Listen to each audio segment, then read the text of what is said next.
In 2024, the US dollar continued to display strength amid the shifting expectations of the US Fed Reserve's monetary policy path and the heightened geopolitical risks.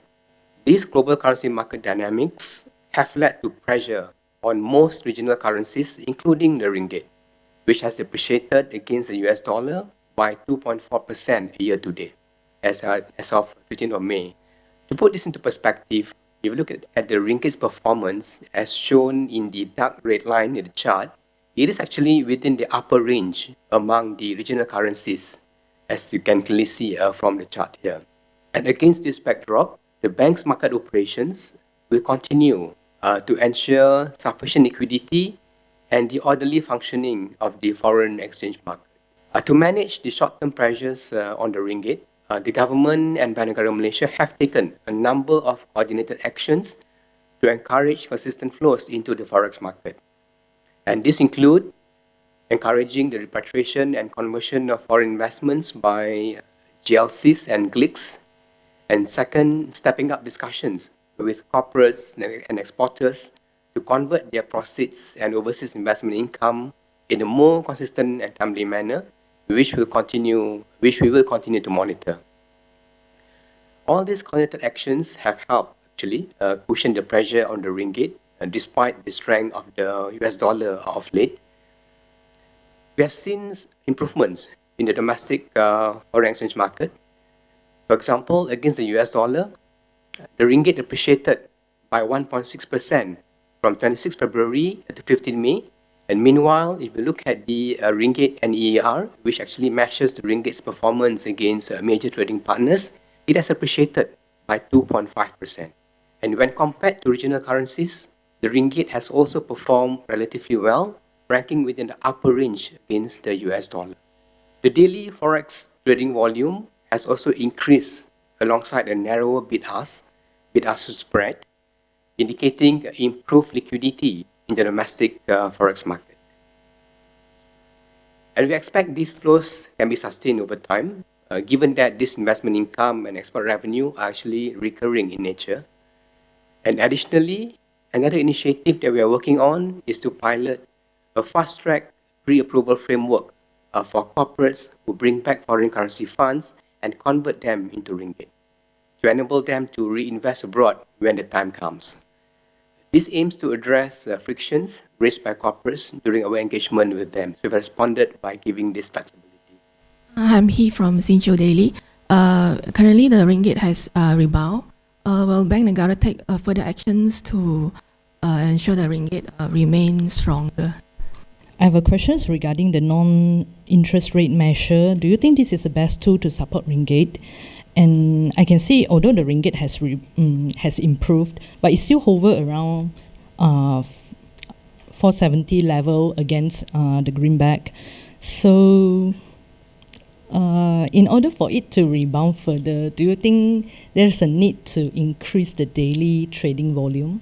I think first, in terms of ringgit, it has actually, the pressure on ringgit has actually come down, especially if you look in terms of from when we started our coordinated actions. I think you can see from the slides here, we started our coordinated actions from 26th of February, and that has brought a number of positive outcomes. What we have done is that, number one, the government and Bank Negara Malaysia, we, number one, encourage repatriation of conversion of foreign investment income by GLC and GLICs. Then we actively engage the corporates and exporters to convert the export proceeds and foreign investment income. And we also monitor in terms of the conversion of export proceeds and the import payments. So all this has actually contributed to the strengthening of the ringgit.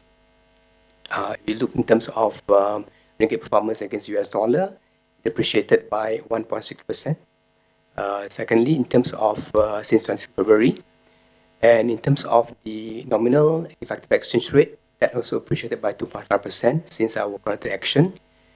And the forex market trading volume has also increased to about 17.6 billion during that period, as compared to 15 billion before we started the coordinated action.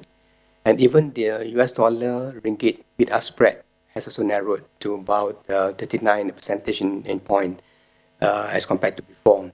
So these are all the positive factors that that we are seeing from the coordinated action that Bank Negara undertake with the government. In terms of your questions with regard to whether the non-interest rate measure is effective, so far it has been effective from what we are doing. As I highlighted just now, with regard to the coordinated action that we have undertaken. And the interest rate measure is something that may not be appropriate to actually address ringgit issue. Because I think, as I mentioned earlier, the monetary policy position of Bank Negara is that in terms of how does he have, in terms of the outlook for growth and also price stability. So that's the main focus for interest rate setting, monetary policy and OPR. So not so much in terms of ringgit. And you mentioned that the ringgit is still hovering between 468, 470. There's actually improvements because if you look in terms of from where we were before we started the coordinated action, it was higher. And you must also take into consideration that actually the pressure since then has been even higher, given the shift in terms of the expectation of the Fed fund rate that it may be high for longer. Despite that shift in sentiment, ringgit has not depreciated as much. And this is so clearly seen if you look at the performance of ringgit if you look at the regional level. Year to date, ringgit is about in the middle, about fourth in the region. You can see from the slide. And if you look from 26th February that we started the counter action, ringgit has been the best performer as compared to the other regional currencies. So these are the impact in terms of what we have seen from the counter action undertaken by both government and Bank Negara.